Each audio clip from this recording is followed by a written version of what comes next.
तो जागृति ही हो जाती है। क्यों नहीं? लोग कहेंगे कि तुम्हारा और बाबा का क्या संबंध है, तो ये मेरे बाबा हैं और मैं इनका नाती हूं। कैसे? क्योंकि मैं इनका दौहित्र नंदन हूं। अच्छा, ये थोड़ा सा कठिन हो गया सर, इसको और सरल करें। मैं इनका भागनीय सुत हूं। अब भगनी के बेटे को कहते हैं भागने, और जब यही शब्द गांव देहातों में पहुंचता है तो भागने ही भांजा बन जाता है। तो मैं इनके भांजे का बेटा हूं, इसलिए मेरे बाबा हैं और मैं इनका नाती हूं। और सभी प्रकार की कुशलता, सभी प्रकार की कुशलता है। आपको देखकर मिथिला में अल्प ही सही पर प्रसन्नता हृदय में आई। आपका वह जीवन मैंने देखा है। अल्प आयु में ही इन कंधों पर बैठा कर आपने सारे तीर्थों की यात्रा मुझे कराई थी। अच्छा, एक और प्रश्न हुआ कि बाबा, ऐसा कोई बाबा नहीं होगा जिसने नाती को अपने कंधे पर न बैठाला। क्यों बैठालता है? उसका एक भाव है। बाबा नाती को इसलिए कंधे पर बैठालता है कि ये नाती देख, तू अभी अबोध है, तेरे शक्ति नहीं है, तो तेरे लिए मेरे कंधे तैयार हैं, लेकिन जब मैं कभी अबोध हो जाऊं तो तू भी मेरे लिए अपने कंधे सदैव तैयार रखना। ये सनातन धर्म का गौरव है। आपका वह वात्सल्य मैं जीवन में नहीं भूला, लेकिन हमारी भेंट कभी खाली नहीं गई। विश्वास है कि आज भी भेंट हमारी आपकी खाली नहीं जाएगी। सब कुछ बदल जाता है लेकिन स्वभाव नहीं बदलता। बिल्कुल, स्वभाव तो जन्मजात होता है। बचपन में कुछ न कुछ मांगते रहते थे, तो वही स्वभाव आज भी एक इतने बड़े हो गए। लेकिन भेंट, चलिए मैं जानता हूँ कि जब जाऊंगा तो कुछ न कुछ मांगेंगे जरूर, तो भेंट के रूप में ये मैं। आपने एक शब्द कहा, अभी थोड़ा सा यात्रा कर लें। आपने कहा स्वभाव नहीं बदला। व्यक्ति कितना भी विद्वान क्यों न हो जाए, कितना भी विद्यावान क्यों न हो जाए, लेकिन जब वो अपनी माँ के पास जाता है तो उसका स्वभाव पुत्र वाला ही हो जाता है। मैं कितना भी बड़ी प्रसिद्धि और तपश्चर्या को क्यों न प्राप्त कर लूं, जब आपके सामने आता हूं तो मुझे बाल्यकाल का दर्शन होता है, इसलिए मैंने मांगा। बहुत अच्छी बात है, लेकिन अवस्था के अनुसार स्वभाव में परिवर्तन होना चाहिए। जो स्वभाव बचपन में बच्चे का अच्छा लगता है, वही स्वभाव बुढ़ापे में अच्छा नहीं लगता है, भले ही चाहे माँ बाप के सामने भी क्यों नहीं लगता है। उसको समझना पड़ेगा थोड़ा सा। जैसे बचपन में हम स्वभाव बस माता पिता के पैर छूते हैं, बालक और माता का प्रेम होता है, तो क्या बुढ़ापे में प्रेम नहीं होना चाहिए? पंडित जी, ये स्वभाव नहीं बदलना चाहिए। हाँ पंडित जी, हाँ, ये स्वभाव नहीं, ये संस्कार है। ये अच्छा, संस्कार है। माता से प्रेम ये स्वभाव है कि संस्कार? नहीं, देख, नहीं, ये जो पैर पड़ते हैं ये वो संस्कार है, लेकिन जो माता से प्रेम, ये बताया गया कि पैर पड़िए, तो ये संस्कार है। ठीक है, माता से जो प्रेम बालक का होता है ये संस्कार है कि स्वभाव है? ये तो स्वाभाविक प्रेम होता है। तो फिर ये क्या बदलना चाहिए? लेकिन पैर पड़ने की बात आप वो हटा दिया, हमने उसको हटा लिया, वो शब्द हमने हटा लिया। देखो, चतुर खिलाड़ी हैं ये, आप जानते हो, हमने वो शब्द हटा लिया। स्वभाव, माँ का स्वभाव जो है ये स्वभाव है प्रेम, तो क्या माता के प्रेम में और बालक के प्रेम में बड़े होने पर बदलाव होना चाहिए? नहीं, मैं प्रेम के बदलाव की बात नहीं कर रहा हूँ। तो बस हो गई हमारी बात। माँ के प्रति समर्पण, एक होता है स्वभाव और एक होता है समर्पण। तो जो समर्पण होता है ये विषय अलग है।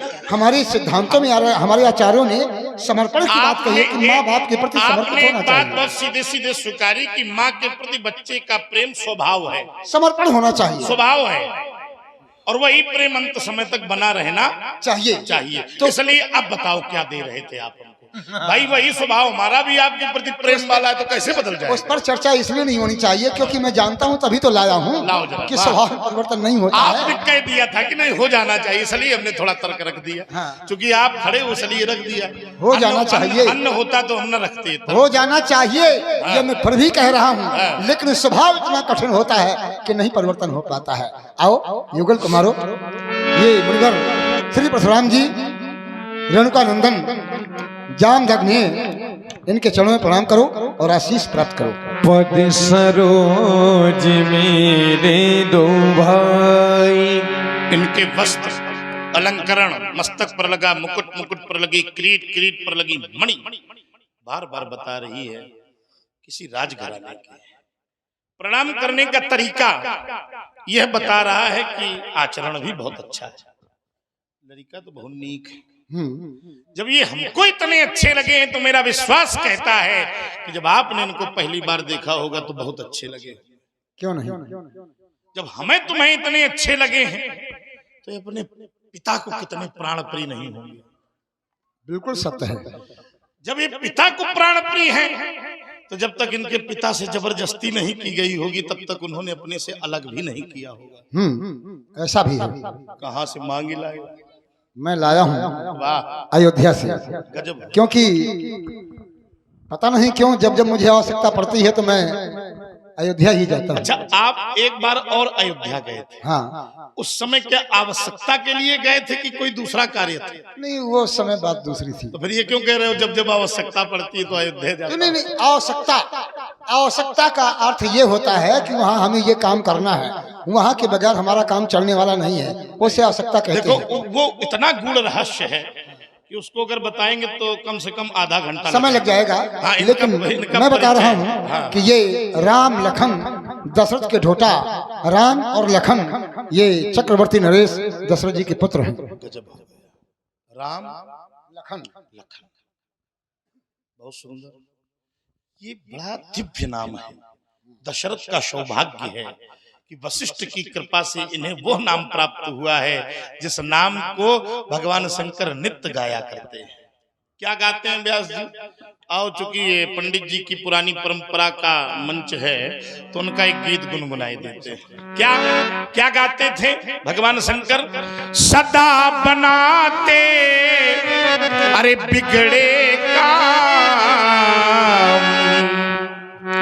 कौन? एक है लक्ष्मण एक है राम, सुबह जपो चाहे जप लो शाम, सुबह जपो चाहे जप लो शाम, एक है लक्ष्मण एक है राम। अच्छा, ये सूत्र जब गृहस्थ में पहुंचा तो उन्होंने हाथ खड़ा कर दिया। हमने कहा क्या हुआ?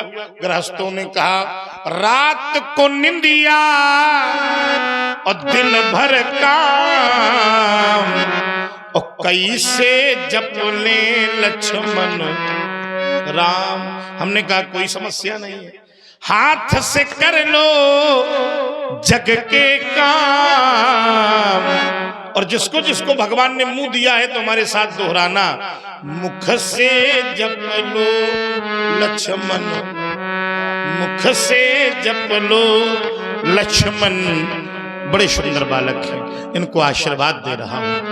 आपके साथ आए हैं तो छत्री ही, छत्री बालक है। मैंने एक परिणीमा वाली बनाई है कि मैं छत्रियों को अपना आशीर्वाद नहीं दूंगा, लेकिन ये आपके साथ आए। यदि ब्राह्मणों के साथ में हो तो समर्थन, नहीं, यदि विरोधी है तो आशीर्वाद न दीजिए।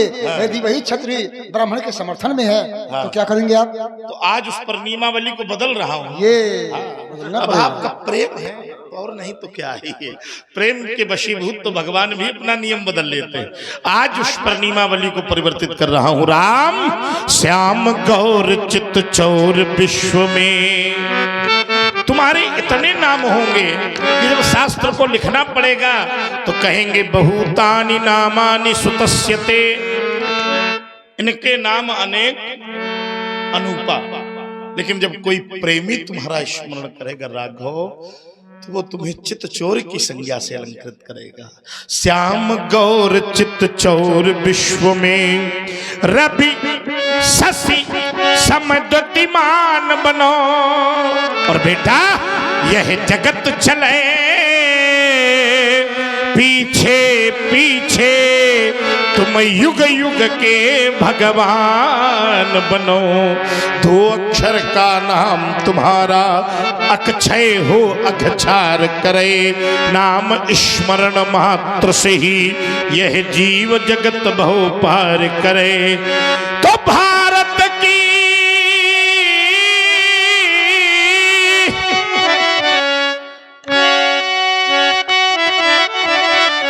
सुभाव्य वसुधा के अभिमान बनो, सम्मान बनो अभिमान, और यह जगत चले पीछे पीछे तुम युग युग के भगवान बनो। लखन लखो जो भी लखना हो, हमने तो वरदान दे दिया, गाधी तने के संग आए हो।